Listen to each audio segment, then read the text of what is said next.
January 1013. The balance of power in the Great War shifted decisively towards the Allies.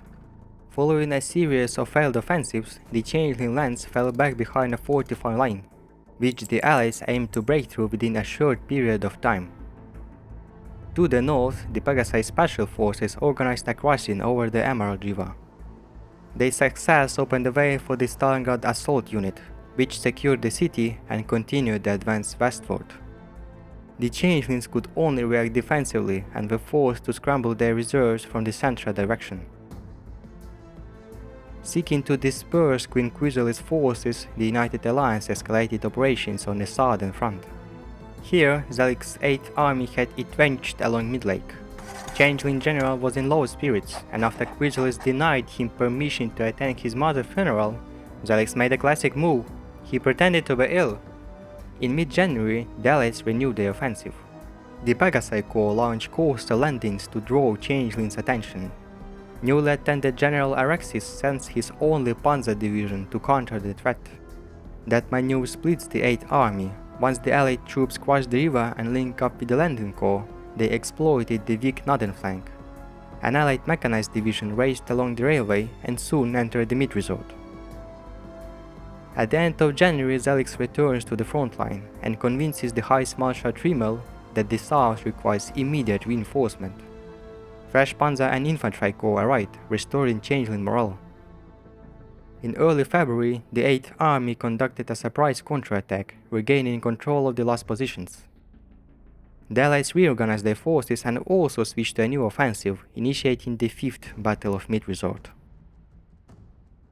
Overall, the Allies' plan worked. While most of the Changeling reserves are currently blocked in the south and north, the Revolutionary Army of Stalingrad is already breaking the Trimmel Wall. During a bitter 2-week assault, Nestor Lunin's troops finally pierced the line, liberated Yonderhill, and secured the surrounding area. The Revolutionary Army marched further north, aiming to bypass the central defensive positions and encircle 3 Changeling armies. But this offensive severely stretched the Communist forces. Sensing the opportunity, the Changelings successfully counterattacked. Having disorganized the northern flank, the Changelings now wanted to launch an attack in 2 directions, encircling Communist armies. In the north, the 3rd Panzer Corps recaptured Mariposa, advancing along the river. In the south, however, the Changelings failed to build up forces due to a renewed Equestrian offensive from the Shire. With the spring on set, the battles greatly exhausted both sides, so they are switching to defense. At the start of March, Queen Chrysalis gathered her marshals to discuss the situation. The ruler of the Changeling lands believed that the Allied armored divisions had suffered heavy casualties during the winter campaign. With the right timing of a quick strike, she hoped to encircle forces in the Yonderhill Bulge and restore the defensive line.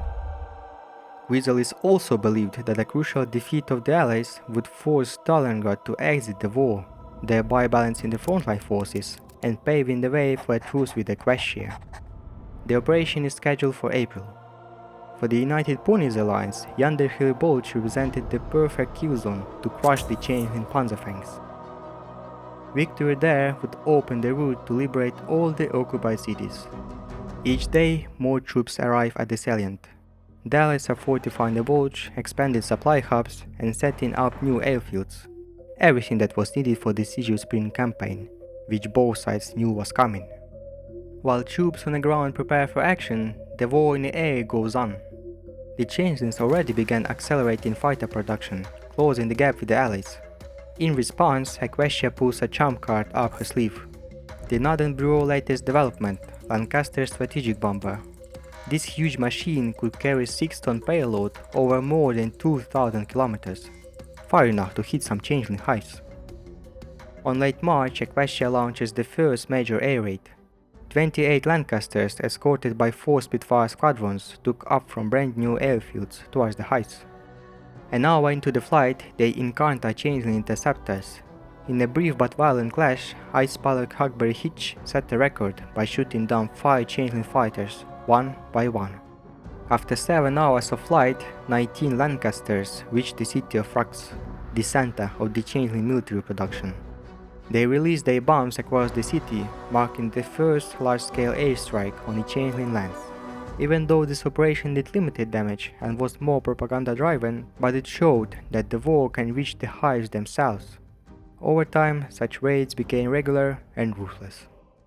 During this time, Equestria's small intelligence was hard at work, reporting the exact time and place of the upcoming Changeling operation. Other documents arrived in Canterlot earlier than they did to the Changeling officers. Intelligence also reported that the Chrysalis delayed the offensive until new panzer units arrived. These are Panther tanks fitted with infrared devices for effective nighttime combat. On the eve of the offensive, the Allies held artillery barrage along the arch, showing the Changelings that they were ready to fight. Despite this, Chrysalis didn't cancel the attack. As of May 1st, both sides had amassed impressive forces. The Allies had roughly a 2-to-1 advantage in numbers, while the Changelings relied on their experience and technology. On the night of May 2nd, Operation Iron Fangs began. An offensive is developing on the two sides. On the southern side of the salient, two Panzer Corps break through the first line of the Equestrians and began to advance across the entire depth of the front. In the second line of defense, Culture of Decay, commander of the Equestrian Tank Army, sent reserves to repel the breakthrough. General Marks and Marshal Roland, who oversaw this part of the offensive, have decided to regroup and resume the attack in the next week. On the southern flank of the Arc, the Changeling attack choked, while the northern flank, the offensive conducted by Fangs and Trimmel troops, was more successful. Even here, however, heavy losses accompanied the advance. Given this, Trimmel shifted the direction of the attack from south to southwest. On May 8th, the fighting reached the Fallfield railway station, which connects the cities of Yonderhill and Mariposa. The fiercest tank battle of the entire war erupted right here. The Changelings claimed the station, but suffered greater losses. In this battle, the Communist forces deployed their Beast Slayers, eliminating the advantage of new Chrysalis panzers. While all of the Changeling panzer forces are pinned down at Yonderhill, the United Ponies Alliance received a long-awaited reinforcements from Zebrica. Hippogriffia joined the Great War alongside Equestria and organized 3 task forces naval invasion along the west coast. The Southern Task Force was the largest. With Faber Greyfeather in charge, 38,000 Hippogriffian Marines are landing in Francisco. The second one is the Central Task Force. 27,000 New Maryland pounds, 100 777s, were landing at Seaver Shoals. The last is the Northern Task Force, lands in Acadia Bay under the command of Moonshadow. 30,000 Equestrian troops arrived with Royal Navy support and caught the local Changeling and Olinian brigades off guard. After securing the port, the landing force immediately moved to the Vancouver direction, hoping to cut off supplies to the Changeling army at the south. The Changelings put up their strongest resistance in Francisco. Heavy battles almost collapsed the whole landing operation, while the Hippogriff Marines prevailed and eventually took over the landing site. The Harmonist forces established all 3 beachheads and began applying pressure on the western flank. Their landing set the stage for the next phase of the campaign, during which the advance on the coast began to merge into a single widening front. The Battle of the Fallfields forced the Changelings to hold their assault, and after the Allies landed in the west, Chrysalis gave the order to retreat. A week later, the Allied army regained its initial positions and launched an offensive towards the northwest. The United Ponies Alliance began Operation Alicorn Sunrise. The goal is to unite the western and southern fronts with the main one and destroy Changeling Army Group South. After this, the Allies will be able to liberate all the occupied territories reaching the borders of the Changeling lands. In general, the situation for the Changelings was critical in all areas. Panic was spreading among the soldiers. Some infantry divisions were unable to retreat in time, finding themselves surrounded by the Allied mechanized forces. What's worse, the partisans are more active than ever, with no available troops to repel them. In the Crystal direction, the Changelings tried to stabilize the front line to the west of the frozen butterfly forest. Yet, during the Great War, this forest became the symbol of the partisan movement. The Crystal Special Forces coordinated the rebellion, and together they have beaten out the northern group of Changelings. 2 years of the Crystal Lands occupation came to an end, as Changelings are now retreating behind the river into their lands. Nearby, in a Diamond Flake area, the Changelings were able to slow the push. thanks to the arrival of the 1st Panzer Corps. In the central part of the front, the situation remained difficult. The Allied tank units unleashed hell on the Changelings. Ice Marshal Trimmel decides to reinforce Whitebell. The Marshal predicts that the Allies are going to advance on the northwestern flatlands of Equestria, seeking to bypass the Unicorn Range Mountains. Trimmel's expectations failed to come true. The Allies, sticking to their plan, shift the vector of movement to the west, right in the direction of the Unicorn Range. The advance is supposed to be stopped by the 7th Army, with Synovial Vesely in charge. After the Changeling command understood the Allies' plan, they asked the Queen to order an urgent retreat from the south to avoid being surrounded. Chrysalis was confident that her troops would be able to hold positions and then push the Allies back into the sea. On June 26, the Equestrian tank army was reinforced with air support and in short time destroyed Changeling communication between command and the front lines. 46 Panzer Corps ran out of fuel and were defeated in 2 days. The Changeling defenses had been completely broken, thus the 7th Army ceased to exist. Using his royal connections to the Queen, commander of the 7th Army, Vice Marshal Synovial, escaped punishment. In the south, remains of the Changeling armies were retreating all the way to Talltale and Woodsville, where they regrouped and tried to hold the front line along the Tall River. The first day of July hit with the Equestrian tanks crossing the Unicorn Range and quickly getting behind the Talltale defenders. After catastrophe with Synovial's army, Chrysalis approved a late, chaotic retreat. Heavy and mechanized equipment was left behind due to a lack of fuel. On July 5th, Hippogriffia expeditionary forces reported the complete liberation of Talltale. In the meanwhile, Equestrian units were entering the central parts of Vancouver, but then were thrown back by the newly arrived Panzer Corps. Changelings cleared out the city and regained their positions towards Cape Acadia. Afterwards, the so-called Green-Eyed Panzer Corps moved north, ready to extinguish a new fire. There, Krasnova Nania's army was already moving towards the Luna Bay, seeking to encircle 2 Changeling armies in the south.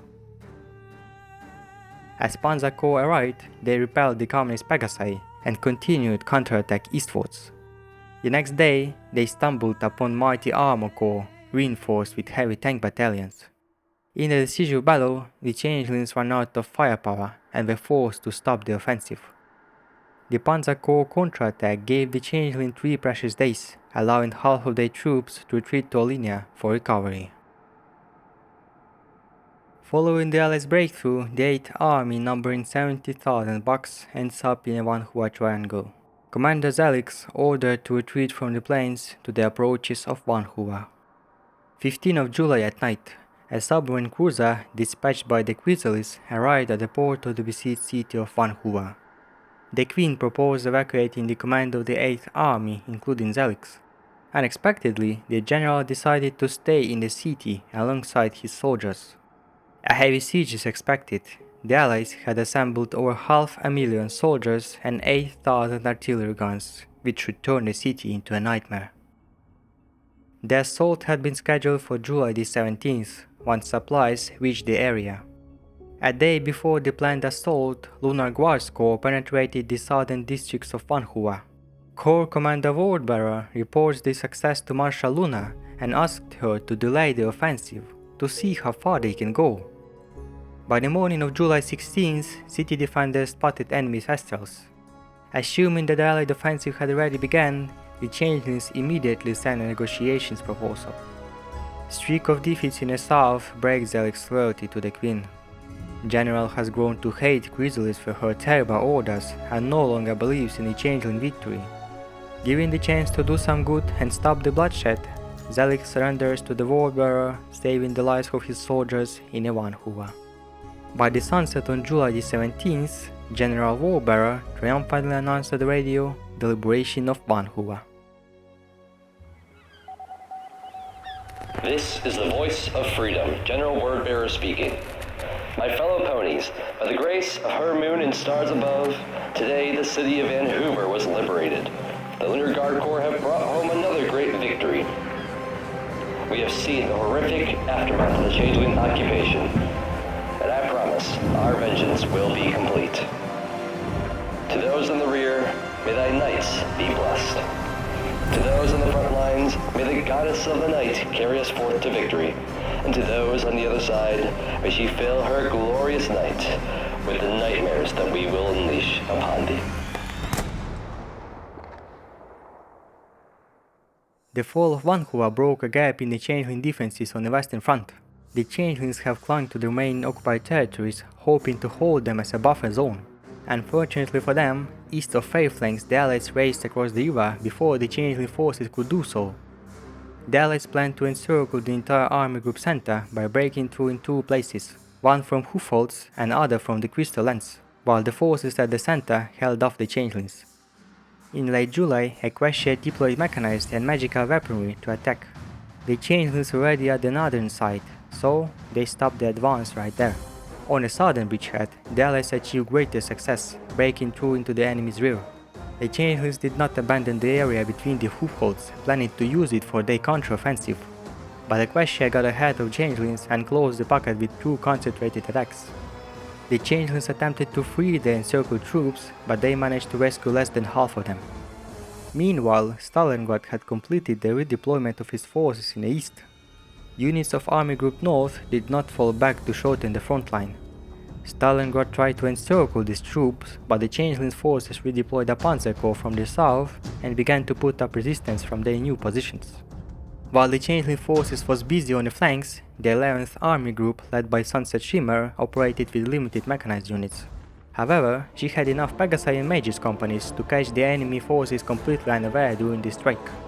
The Changelings faced a strict no-retreat order from the Queen, so many of their units were surrounded.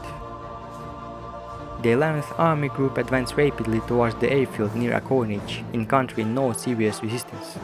In the east, the Crystal and Communist armies broke to the Changeling front line, presenting the Allies with an opportunity to encircle the enemy forces. The Changelings suffered major losses in their attempts to hold the front line. Units of the non-EF tank army also arrived in the region and supported the Allied offensive from the north. By mid-August, the Allied forces had reached the borders of the Changeling lands and began clearing the approaches to the last occupied city. The Acornage is known as the City of Two Nations, Ponies and the Changelings. With the approach of the Equestrian forces, Queen Chrysalis ordered the forced relocation of all Changeling civilians in the city. Acornage quickly descended into chaos as individual Chrysalis units launched acts of revenge across the city, blaming the local Changeling population for their defeats. 2 days before the liberation, an Equestrian elite ranger unit had executed a successful maneuver. As a result, the ponies broke through into the city center, right at the junction between the 3rd and 10th Changeling armies. With no reserves to hold the breach, the occupiers abandoned Acornage. The last Equestrian occupied city was freed on August 20th. In late August, the leaders of Equestria and Stalingrad held Trottingham Conference to discuss the upcoming military operations against the Changelings and how to split the land after the war. They signed the Treaty of Trottingham. Under this deal, Stalingrad gets the Barrowlands and another part of the Changeling lands. The rest of Queendom and Olinia go to Equestria. But one big problem was not solved. What to do about Equestrian lands taken by the Communists at the end of 1011, which the Harmonists still regarded as illegally occupied. The Treaty of Trottingham was presented as a triumph of Allied unity in the Cantrelot, while in Stalingrad the treaty dealt significant blow to Vasily Vitin's reputation. By the end of summer 1013, the United Ponies Alliance had liberated all the Equestrian and Crystal lands. Refusing a white peace with Queen Chrysalis, the Allies marched right into the Changeling territories. Strategic preparations were shifted towards the Bear and D lands. Yet a critical question arose: at what cost would the Allies liberate lands from the Chrysalis, and how long could the alliance stay united? Chrysalis prepares for a final stance. Her generals look anxiously at each other. What is she planning? And more importantly, what are they planning?